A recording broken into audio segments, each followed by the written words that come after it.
नमस्कार। ब्रेक के बाद खबरों में एक बार फिर से आपका स्वागत है और बात करते हैं राजधानी रांची की। मुख्यमंत्री हेमंत सोरेन और ईडी के बीच तकरार रुक नहीं रही है। एक के बाद एक सम्मन भेजकर सीएम को ईडी दफ्तर बुलाया जा रहा है, लेकिन हर बार सीएम आवास से एक पत्र ईडी दफ्तर पहुंचता है। सीएम अब तक 7 सम्मन को दरकिनार कर चुके हैं, लेकिन एक बार फिर ईडी की ओर से उन्हें 8वां सम्मन भेजा गया है। ईडी सूत्रों के मुताबिक उन्हें 16 से 20 जनवरी तक हाजिर होने का समय दिया गया है। इससे पहले 5 जनवरी को भी सीएम को सम्मन भेजा गया था। उन्हें जगह और दिन खुद बताने को ईडी की ओर से कहा गया था, लेकिन इसे भी सीएम ने तरजीह नहीं दी। सीएम की ओर से हर बार सम्मन को गैर कानूनी बताया जाता है, बावजूद ईडी की ओर से एक के बाद एक सम्मन जारी कर उन्हें हाजिर होने को कहा जा रहा है। मुख्यमंत्री को ये सूचना दी गई है कि रांची में बड़गाई अंचल के अंतर्गत हुए जमीन घोटाले में उनसे पूछताछ की जानी है। इस संबंध में मुख्यमंत्री की ओर से अभी तक किसी प्रकार का सहयोग नहीं किया गया है, जिस कारण से जांच आगे नहीं बढ़ पा रही है। मुख्यमंत्री को इससे पहले 7 बार बुलावा भेजा गया है। बताया जा रहा है कि ईडी ने भारत सरकार के कानूनी सलाहकार और अन्य विधि विशेषज्ञों से सलाह लेकर आगे कदम बढ़ाने का निर्णय लिया है। इससे पहले प्रवर्तन निदेशालय ने कहा था कि 7 दिनों के अंदर यानी 5 जनवरी तक उन्हें अपना बयान दर्ज कराना है। इसके लिए उपयुक्त स्थान मुख्यमंत्री ही तय कर ले और तारीख भी। ये भी देखा जाना चाहिए कि ईडी को वहां पूछताछ में किसी प्रकार की परेशानी ना हो, लेकिन सीएम ने इसका भी कोई जवाब नहीं दिया, जिसके बाद एक बार फिर ईडी ने उन्हें 8वां सम्मन जारी कर जवाब मांगा है। अब देखना यह है कि ये मामला आगे कौन सा मोड़ लेता है।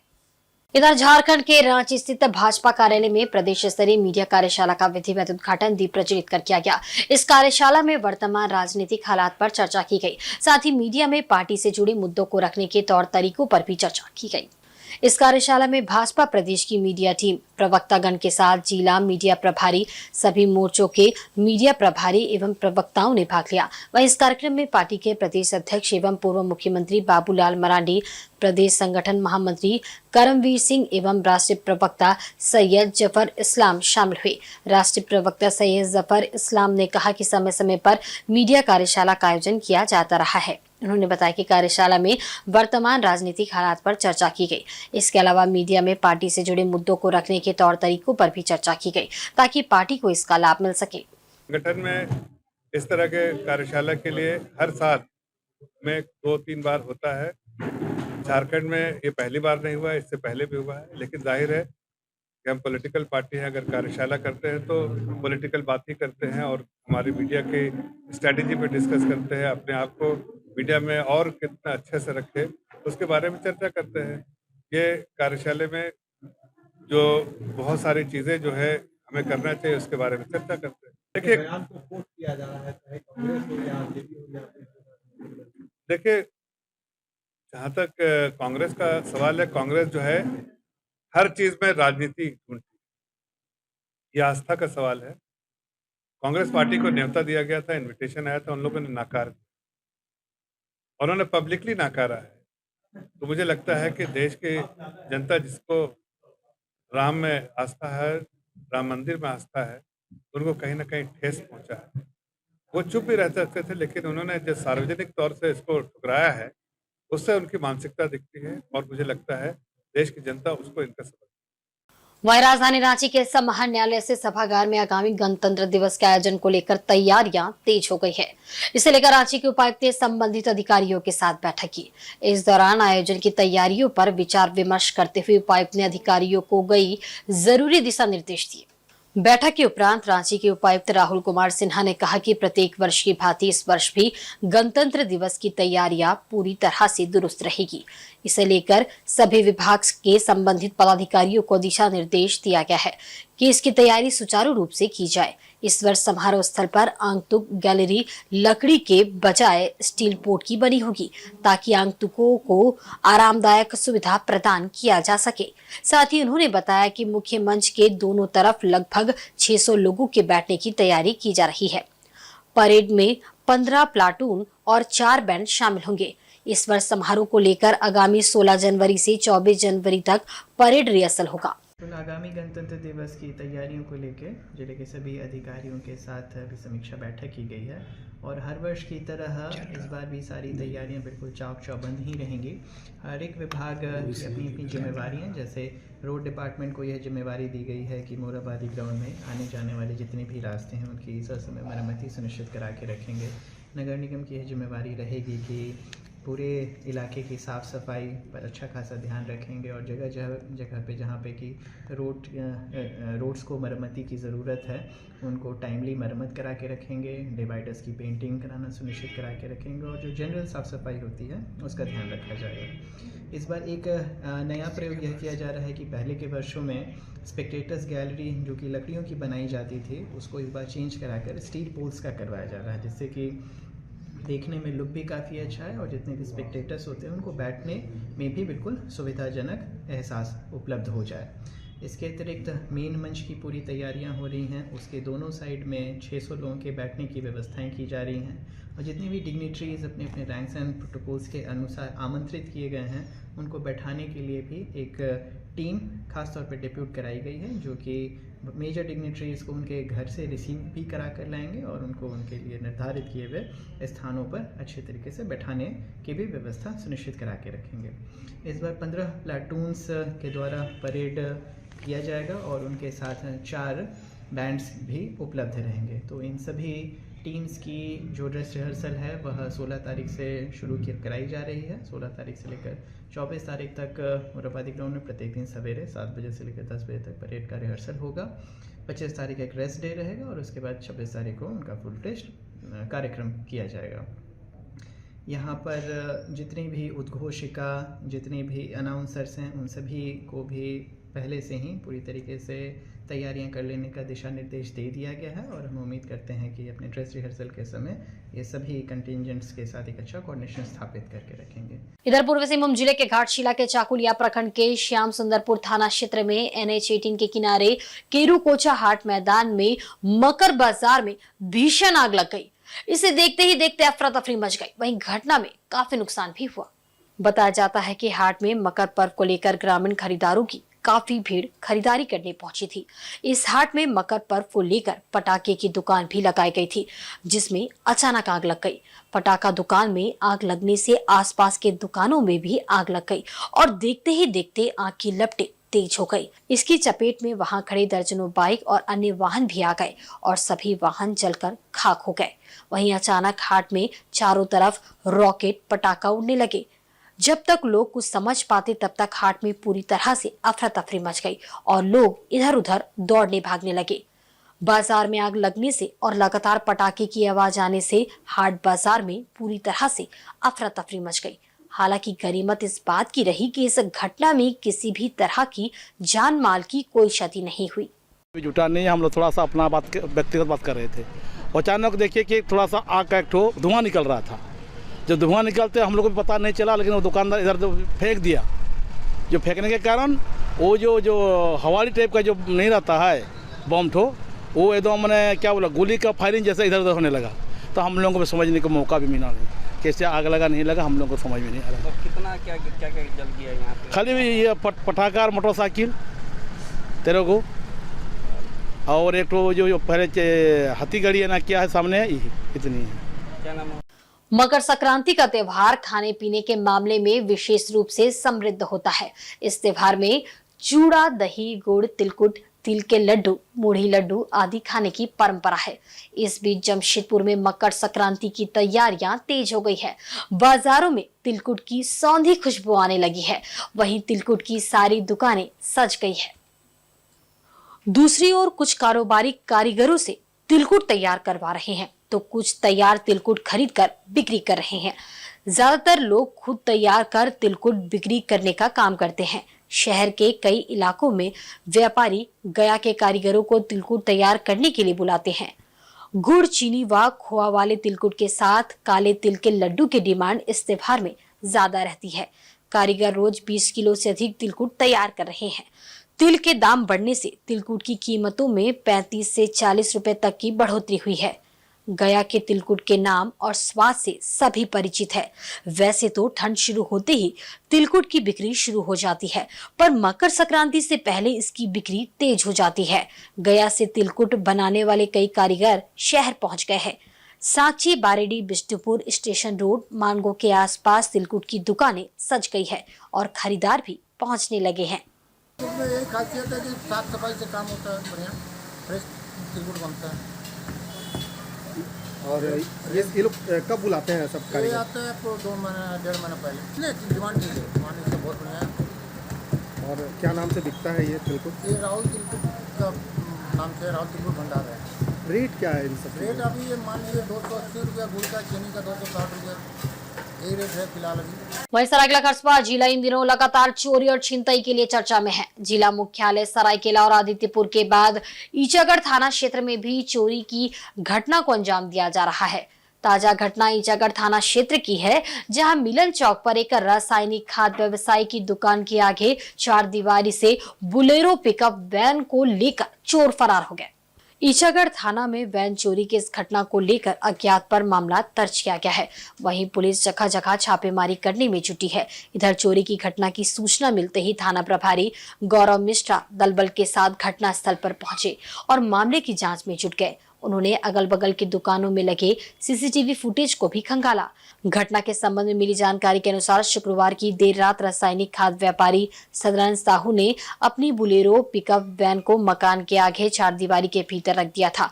शनिवार की सुबह जब दरवाजा खोलकर देखा तो बुलेरो पिकअप वैन वहां से गायब थी।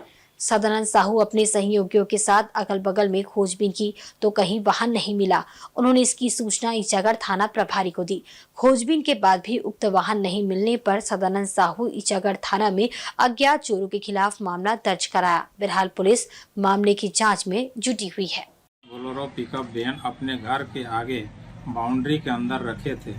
सुबह जब उठकर देखे तो मेरा वैन गायब था।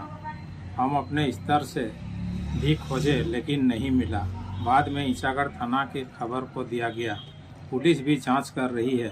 मिलन चौक में लगातार इस तरह का घटना हो रहा है। यहाँ सुरक्षा का कोई व्यवस्था नहीं है। ऐसे में व्यवसायी कैसे अपना धंधा करेंगे?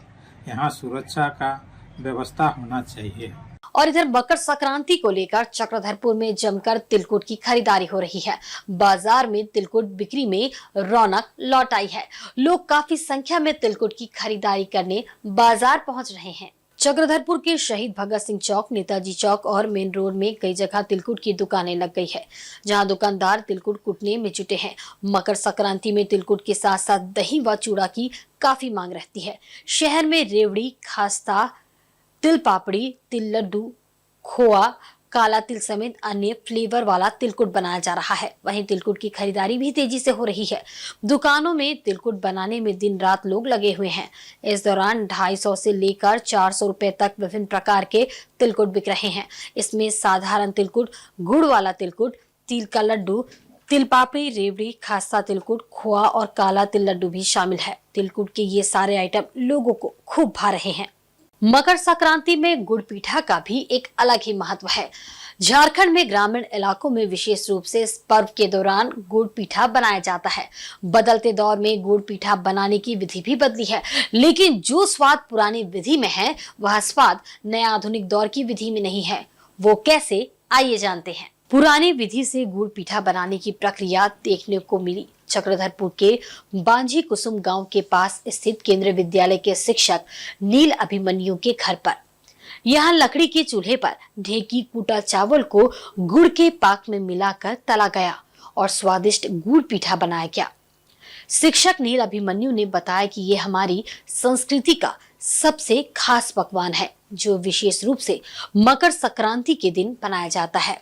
गुड़ पीठा त्योहार को लेकर प्राय सभी घरों में बनता है। इसकी खुशबू हर घर से आनी शुरू हो गई है।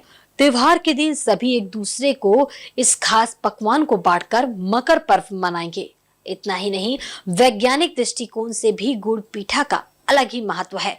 गुड़ पीठा सेहत के लिए अच्छा माना जाता है। ठंड के मौसम में गुड़ खाने से गर्माहट मिलती है, वहीं ये हमारे हड्डियों को भी मजबूत करता है। नील अभिमन्यु के घर पर उनकी माताजी, बड़े भाई सभी मिलकर गुड़ पीठा बनाते हैं। इसमें हम कृषक लोग फसल कटने के बाद, उस फसल को हासिल करने के बाद हम लोग खुशी मनाते हैं और इस खुशी से जुड़ा हुआ जो पर्व है वो मकर संक्रांति है। इसकी तैयारी लगभग 1 महीना, फिलहाल के परिप्रेक्ष्य में इसकी तैयारी लगभग 1 महीना पहले से शुरू हो जाती है। सब लोग जितने भी ग्रामीण हैं सब लोग अपना अपना ड्रेस, कोई सिलवाने देता है, कोई रेडीमेड खरीदता है, तो महिलाएं अपनी साड़ी, अपने ब्लाउज, सारे कुछ जो है व्यवस्था में लग जाते हैं। और जैसे ही मकर पहुंचता है लगभग 1 सप्ताह पहले, जैसे कि आप देख रहे हैं, हर एक घरों में गुड़ पीठा बनना शुरू हो जाता है और इसके साथ साथ मूढ़ी भूंजना शुरू हो जाता है, क्योंकि मकर संक्रांति में मूढ़ी के साथ साथ मांस का जो सामंजस्य है उसका बात ही कुछ और है जी। तो अभी जैसे कि मेरे घर में ये सौभाग्य मिला है कि गुड़ पीठा का विधि क्या है, इसका निर्माण की प्रक्रिया क्या है, कैसे बनता है, उसको दिखाने का। तो और एक चीज़ बता दूं कि ये जो है, जितने भी हमारे पूर्वज हैं, वो पूर्वज जो चीज़ भी शुरू किए हैं, जो भी, उसके पीछे कोई ना कोई कारण है। अभी मकर संक्रांति ठंड के मौसम में मनाया जाता है और ठंड के मौसम में गुड़ का काफ़ी महत्व है। इसका अगर वैज्ञानिक दृष्टिकोण भी हम देखें तो गुड़ हमारे हड्डियों को मजबूत करता है और साथ ही साथ ये ठंड के मौसम में हमें गर्मी देने का जो है इसमें गुण पाया जाता है। तो ये मानना पड़ेगा कि हमारे जो पूर्वज हैं, जो भी फोरफादर्स हैं, वो काफ़ी ज्ञानी थे। ये पीढ़ियों को, हमारे जो माताजी लोग हैं, जो बड़े बुजुर्ग हैं, जिनको कि ये विधि आता है, उनसे सरीखे से सीखने की आवश्यकता है, क्योंकि ये इतना मामूली चीज़ नहीं है। अगर इसका थोड़ा भी पाक गड़बड़ाता है, मेल गड़बड़ाता है कि किस आंच में गुड़ को जो है गर्म करना है और फिर उसमें कैसे कैसे चूना देना है, कितनी मात्रा में देना है, अगर थोड़ा सा भी हम लोग इधर उधर करते हैं तो फिर पीठा नहीं बन पाएगा, वो फट जाएगा पीठा। तो ये भी एक प्रक्रिया है, बहुत इसका मतलब ध्यान रखना पड़ता है। तो आज की पीढ़ी को इसमें जो है ध्यान देना चाहिए, ये सीखना चाहिए, ताकि ये विधि जो है इसका संरक्षण हो पाए और आगामी जो सैकड़ों सालों तक गुड़ पीठा जो है लोगों को, हमारी आने वाली पीढ़ियों को भी खाने का मौका मिलता रहे। वहीं पोटका के रसुनचोपा में झारखंड उड़ीसा बॉर्डर पर इस कड़ाके की ठंड में जवानों एवं मजिस्ट्रेट को टूटे झोपड़ी में बिना भोजन पानी के ड्यूटी करना पड़ रहा है। इससे उन्हें भारी परेशानियों का सामना करना पड़ रहा है, पर वे जवान और मजिस्ट्रेट अपनी ड्यूटी में मुस्तैद है। हालत यह है कि कड़ाके की इस ठंड में 24 घंटे इन जवानों एवं मजिस्ट्रेट को वाहनों की जांच करनी पड़ रही है। यहां मजिस्ट्रेट के रूप में तैनात किशोर कुमार ने बताया कि अगले लोकसभा चुनाव के मद्देनजर झारखंड उड़ीसा बॉर्डर में चेक पोस्ट लगाकर हर आने जाने वाले वाहनों की जांच की जा रही है, ताकि चुनाव में शांतिपूर्ण ढंग से मतदान हो सके, पैसे का प्रयोग को रोका जा सके। वहीं उन्होंने बताया कि हर आने जाने वाले वाहनों के डिक्की एवं सामानों की जांच की जा रही है, ताकि ये सुनिश्चित किया जा सके कि आर्म्स और नशीले पदार्थों सहित किसी आपत्तिजनक सामानों की सप्लाई तो नहीं हो रही है। वहीं इस दौरान उन्होंने कहा कि झोपड़ी टूटी हुई है, कड़ाके की ठंड में टूटी हुई झोपड़ी में रहना पड़ा है, जबकि पंचायत में लगे मोटर खराब होने से पानी की समस्या झेलनी पड़ती है। इतना ही नहीं, अपनी जेब से ही भोजन आदि की भी व्यवस्था करनी पड़ रही है। उन्होंने बताया कि इस विकट परिस्थिति में भी हम सभी बॉर्डर पर डटे हुए हैं और ड्यूटी कर रहे हैं। तो देख ही रहे हैं कैसा है क्या है। ठीक है, फिलहाल ठीक है, जैसा भी हो हम लोग ड्यूटी कर ही रहे हैं। 3 पाली में ड्यूटी है, 8-8 घंटा का। तो हम लोग 3 आदमी हैं और पुलिस के जवान लोग भी हैं। पानी उनी भोजन का व्यवस्था है? नहीं, वैसा वो सब अपने स्तर से ही हम लोग कर रहे हैं, व्यवस्था कुछ नहीं है। रहने के लिए देखिए पंचायत भवन खुला हुआ है, तो हालांकि रहना तो यहाँ 8 घंटा आपको रोड पे ही बिताना है, तो रहने का वैसा तो कुछ है नहीं, लेकिन ठीक है, मिला जुला के चल रहा है। पढ़ाई के दौरान तनाव से मुक्त रहने और बेहतर लाइफस्टाइल अपनाने के उद्देश्य से एनआईटी कॉलेज में छात्रों के लिए ध्यान केंद्रित करने को लेकर ऑनलाइन वेबिनार का आयोजन किया गया, जहां छात्रों को तनाव मुक्त जीवन जीने की सीख दी गई। हार्टफुलनेस संस्था के कमलेश पटेल द्वारा ऑनलाइन देश के सभी तकनीकी संस्थान के छात्रों के साथ जोड़कर उन्हें तनाव मुक्त रहकर पढ़ाई पर फोकस किया जाने के कई महत्वपूर्ण बातें बताई जा रही है। इसी क्रम में एनआईटी में आयोजित इस कार्यक्रम में बड़ी संख्या में छात्र उपस्थित रहे। कार्यक्रम के आयोजन संस्थान के छात्र और मेडिटेशनल कोच ऋषभ चौहान ने बताया कि वर्तमान समय में इंजीनियरिंग समेत तकनीकी संस्थान में पढ़ने वाले छात्रों पर पढ़ाई के अलावा अतिरिक्त बोझ पड़ता है। इसे लेकर छात्र तनाव ग्रसित रहते हैं। उन्हें तनाव से दूर रखने के उद्देश्य से ये कार्यक्रम विश्व भर में आयोजित किया गया है, जहां छात्र ऑनलाइन जोड़कर तनाव मुक्त रहने के गुर सीख रहे हैं। यहाँ पे जो चल रहा है मेडिटेशन, हम लोग एक्चुअल में एक मेडिटेशन प्रैक्टिशनर हूँ जो यहाँ NIT जमशेदपुर में ही जो पढ़ता हूँ। तो ये जो हार्टफुलनेस का ऑर्गेनाइजेशन है, जो प्रपोजल दिया था मैं ही दिया था इसको NIT जमशेदपुर में, और ये वर्ल्ड ग्लोबल लेवल पे हो रहा है। हार्टफुलनेस का सेशन हो रहा है जिसमें सबको लाइव मेडिटेशन कैसे होता है इसके बारे में हम लोग बताने आए हैं कि मेडिटेशन क्यों इम्पोर्टेंट है आज की लाइफ में। आज जो जितना प्रेशर सब कुछ कैसे जो प्रेशर है वो कैसे रिलीज़ किया जाता है, वो मेडिटेशन के थ्रू हम इजी से कर सकते हैं। इसीलिए ये सेशन रखा गया है दादाजी ने, जो कमलेश पटेल हैं, जो फाउंडर है हमारे हार्टफुलनेस के में, वही वहाँ से लाइव मेडिटेशन के बारे में बताएंगे कि मेडिटेशन कैसे होता है, किस टाइप से होता है। वहीं मकर संक्रांति के अवसर पर चक्रधरपुर के आसन तलिया स्थित मधुसूदन पब्लिक स्कूल परिसर में मधुसूदन मेमोरियल एजुकेशनल सोसाइटी व सरस्वती देवी मेमोरियल एजुकेशनल ट्रस्ट के तत्वावधान में गरीबों के बीच नए वस्त्र का वितरण किया गया। इस मौके पर काफी संख्या में गरीब और जरूरतमंद लोग मौजूद रहे। इस दौरान सर्वप्रथम पंचायत के शिक्षाविद सह जिला परिषद के पूर्व उपाध्यक्ष श्याम सुंदर महतो, पूर्व मुखिया नरसिंह बोदरा ने 200 गरीब बुजुर्गों के बीच नए वस्त्र का वितरण किया। वस्त्र पाकर लोग काफी खुश दिखे।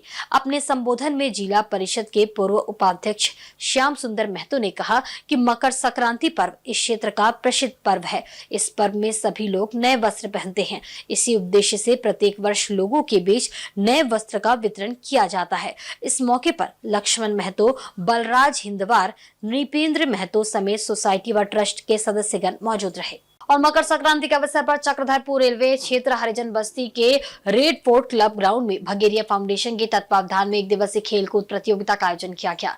इस प्रतियोगिता में प्रतिभागियों ने बढ़ चढ़कर हिस्सा लिया। उनका उत्साह देखते ही बन रहा था। इससे पहले प्रतियोगिता का शुभारंभ बतौर मुख्य अतिथि भाजपा के वरिष्ठ नेता JV तोबीद एवं विशिष्ट अतिथि के रूप में मौजूद पूर्व विधायक बड़कुंवर गागराई ने किया। इसके बाद बच्चों के बीच कई तरह के खेलकूद और नृत्य प्रतियोगिता का आयोजन किया गया। बच्चों में इस प्रतियोगिता में खासा उत्साह दिखा गया। सभी प्रतियोगिता में बच्चों ने प्रतियोगिता में बढ़ चढ़कर हिस्सा लिया। इसमें बेहतर प्रदर्शन करने वाले बच्चों को अतिथियों के हाथों पुरस्कृत कर सम्मानित किया गया। इस दौरान संबोधित करते हुए बतौर मुख्य अतिथि JV तोबीद ने कहा कि खेलकूद की गतिविधियां शारीरिक रूप से फिट रखती है। उन्होंने प्रतियोगिता के बेहतर आयोजन के लिए भगेरिया फाउंडेशन के प्रयासों की सराहना की, धन्यवाद किया। इस मौके पर उपस्थित अन्य अतिथियों में पूर्व विधायक शशि भूषण सामड़, भाजपा नेत्री मालती गिलवा, समाज सेवी डॉक्टर मनोज कोड़ा, डॉक्टर विजय सिंह गागराई मुख्य रूप से मौजूद रहे। सबों ने बच्चों का मनोबल बढ़ाया। और आज के बुलेटिन में बस इतना ही। कल फिर हाजिर होंगे कुछ नई खबरों के साथ। तब तक देखते रहें इनसाइड झारखंड न्यूज। नमस्कार।